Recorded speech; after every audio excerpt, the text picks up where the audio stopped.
everyone. I'm Katy Perry. This is another StockTwits executive interview. Today, we are speaking with Breaux Walker, Chief Strategy Officer of Suncar Technology Group. Suncar is a cloud-based software-focused leader in China's B2B auto e-insurance and auto services market.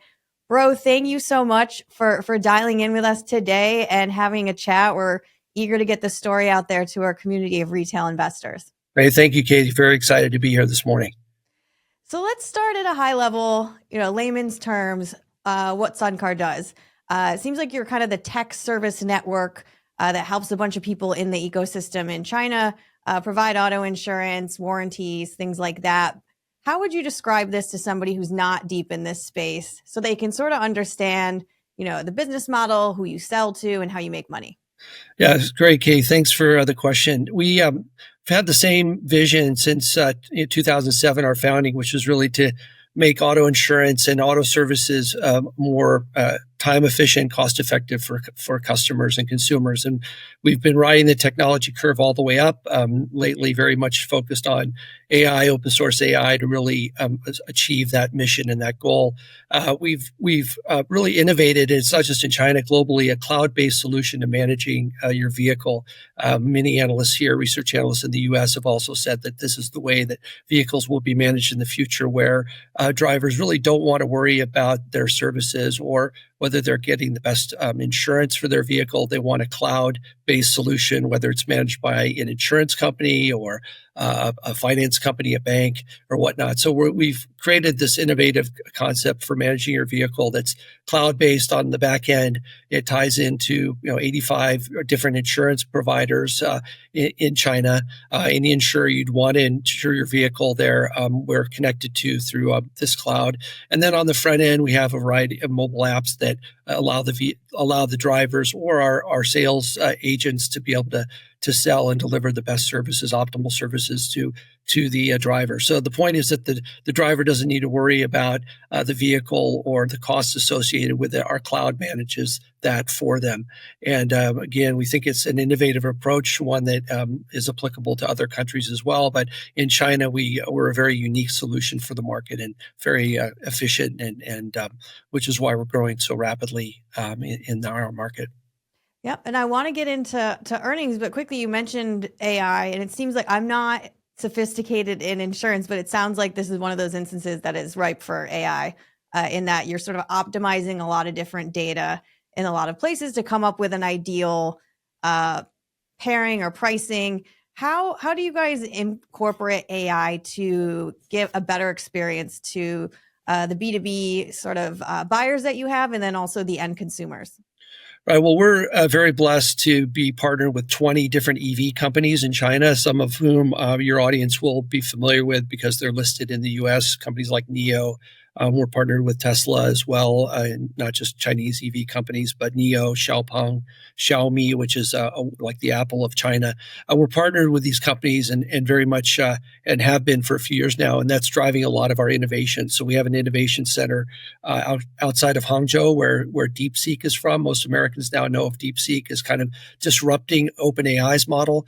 And we're really working with these partners to develop features for them that are very unique and make their product, which is, I don't call them cars because they're so innovative today, Katie. They're more like transportation experiences. If you've ever sat in a Chinese EV, especially one from Xiaomi or Huawei or one of these others, they're really more like environments for transporting yourself, right? So they think of insurance as a feature. It's not something where I just go and this is just protecting my vehicle or whatnot. So our development with Xiaomi or Xiaopeng or any of these of our many partners is really around creating a feature and an experience that's unique to their product. And so it's a different way to view it. And the only way you can do that is if you've been in the industry, as we have for many years, if you're partnered very tightly with them. And we have co-development projects with many of them to develop these very unique features that are embedded in the vehicle or in the driver's apps. Interesting. Let's get into earnings. You guys recently reported a record 2024. So revenue up 21%. To 441.9 million, adjusted EBITDA up nearly 500%, with a 20% revenue increase in Q1 2025. What sort of factors led to those results, and what are the key takeaways for investors as they're looking at this readout? Uh, um, Thanks for the question. We're a transportation company, so and one that's been around almost 20 years. So clearly, this company has products, unique products, and valuable products for our customers. Otherwise, we wouldn't have been in the market so long and continued to grow, even during very challenging periods such as COVID. You can imagine, as a transportation-related company, the COVID years were challenging, especially for our auto services business. During that time, we really chose to invest heavily in our auto insurance, this cloud platform I mentioned, and we're reaping the benefits of that heavy investment back in 2020 and 2021. It's a really unique product. As I said, it works really well for not just our EV partners like Tesla and NIO, where they're seeing sort of their insurance sales really, for the first time, really be effective. They've tried insurance solutions. You can imagine they've tried to develop them on their own, but the revenue from these is now more important to them. And Suncar really is the most efficient, or the only efficient solution they've found to actually be able to sell insurance. We also have 65,000 sales partners besides the EV companies, people, at car washes or a lot of auto services companies, small insurance brokers that, because of our solution, are now able to sell auto insurance. Before, they didn't have a good solution. Now, from their phone, from a tablet, they're able to actually sell insurance. And because it works for them as a product, it's grown so rapidly, and we have 65,000 different distributors out there. So it's really the technology, the fact that they're able to give a quote within 2 minutes. You scan a license plate. So if you're at a car wash, or you're at an insurance agency buying another product, they can scan the license plate, and within 2 minutes you get the best quote possible, instead of having to go through what was a 15 or 30-minute process using another way of doing it. And not to simplify it too much, but it sounds like you're providing all of these people you sell to a way to offer an additional service on top of what they offer that's outside of their area of expertise. It sounds like insurance is, as you mentioned, you've been in the market a while. It's complex. There's a lot of tech involved. So basically, you're providing an easy way for them to offer a great experience to the end consumer, and then also expand what they're selling. Exactly. For many or most of our partners, this is found money, Katie. They would not be able to sell insurance without our solution. As I said, in the case of our EV partners, they've tried before, and they have largely failed to be able to sell insurance using whatever solution they were using before. So we're enabling this service or product and revenue stream for these partners, whether they're EV partners or other sales distributors. You mentioned a couple different types of buyers. You're the car wash owners, and then you have Tesla. Full range there. I want to talk about the total addressable market and sort of how you guys view that, especially as you have now, that, as you mentioned, this traditional vehicle segment, the EV segment. I'm sure you're thinking about, if not working on autonomous as like the next wave of that. How big is this opportunity in China and elsewhere?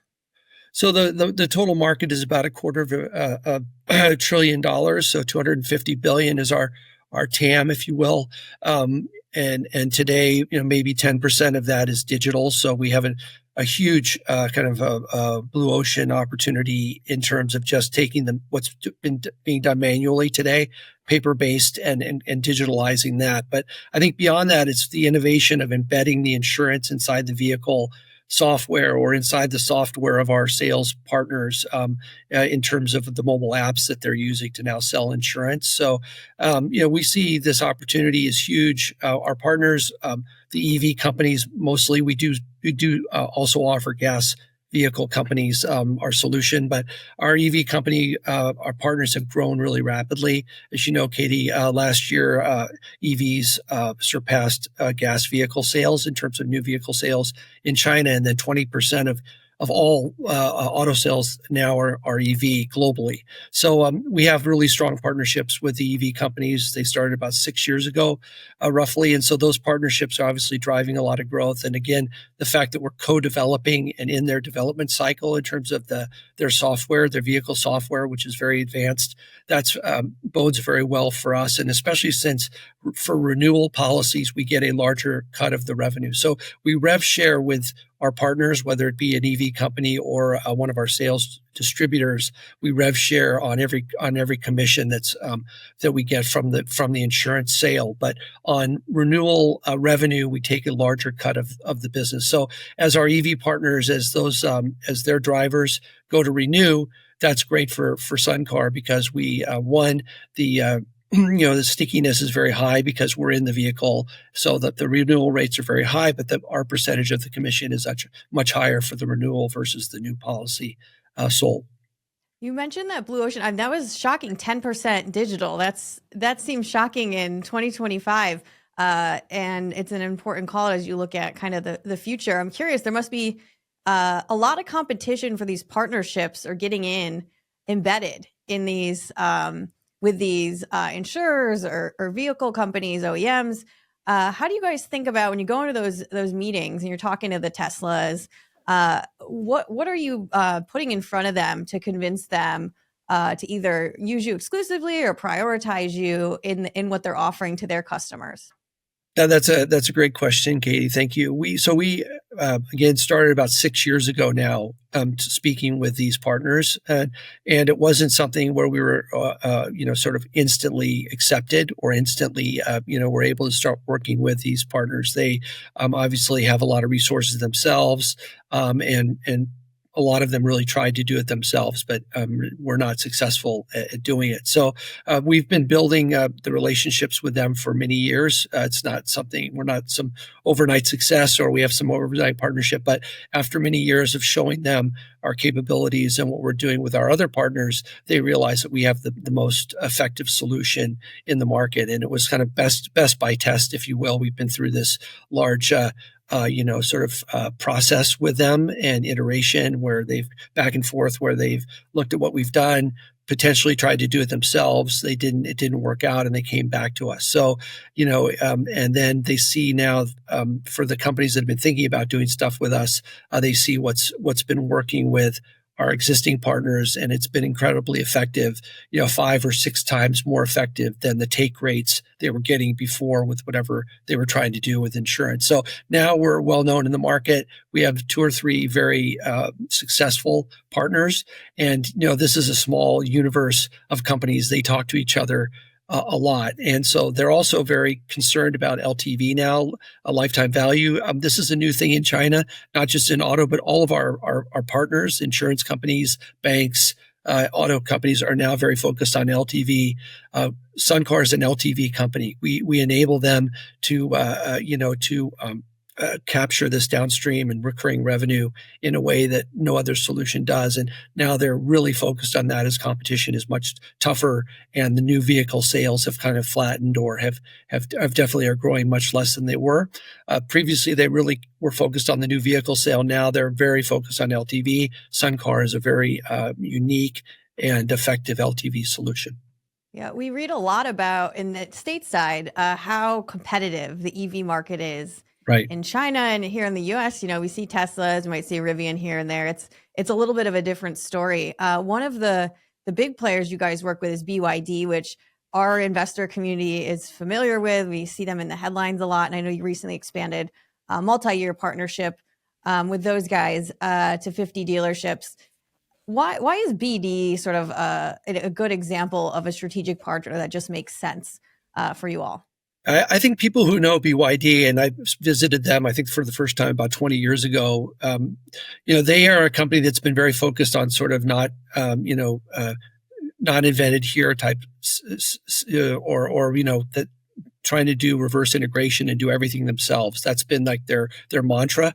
So that when they're working with Suncar, I think people who know BYD know that we must have a very optimal and a very unique solution, because they don't do that lightly. They don't enter into partnerships or use other technology lightly.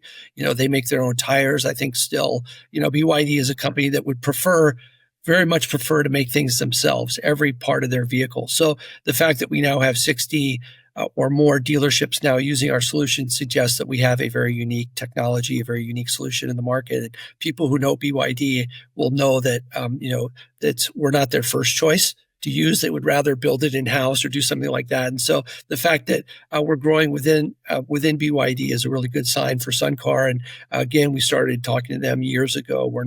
We didn't just start last week speaking with them, but we have built the relationship, and they also hear about how effective our solution is in the market from their competitors as well.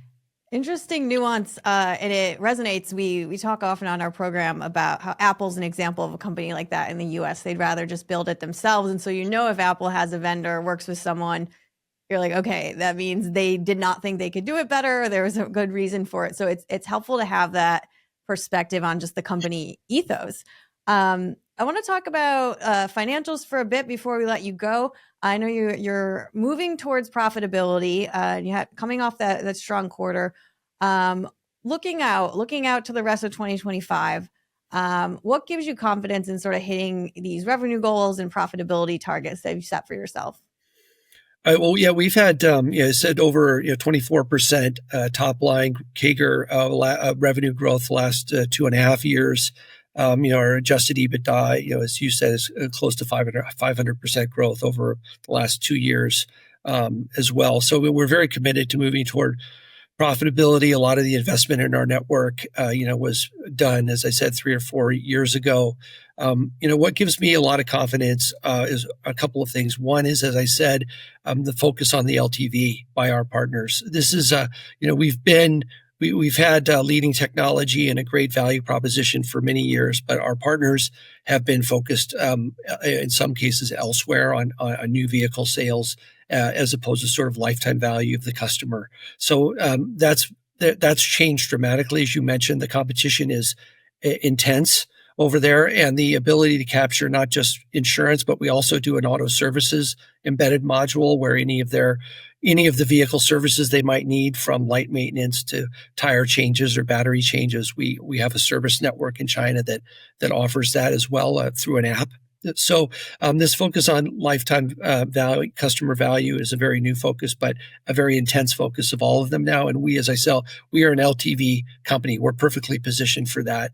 I think secondly is our ability to distribute very effectively in terms of our profitability.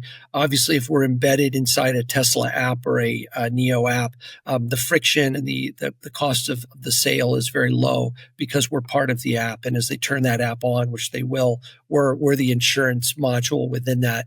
Previously, we had different types of sales go-to-market models with our partners, and some of them involve humans in the loop and more costly sort of channeled, go-to-market strategies. So as we get more software and embedded into our customers, our cost of sales will go down. The needs for promotions and things like that, which have been high, will also go down. So on the profitability side, we're very confident that that's also going to be trending very favorably for us. All right, Breaux Walker, Chief Strategy Officer of Suncar Technology Group. Thank you for stopping by. It's really great to hear like a different type of application for some of the AI systems that we've been talking about, and also learn a little bit about some of the other adjacent businesses that support the overall ecosystem. So really appreciate your time today, and you'll have to stop by soon when you have some more updates for us. Thank you, Katie. I appreciate being here. Thank you.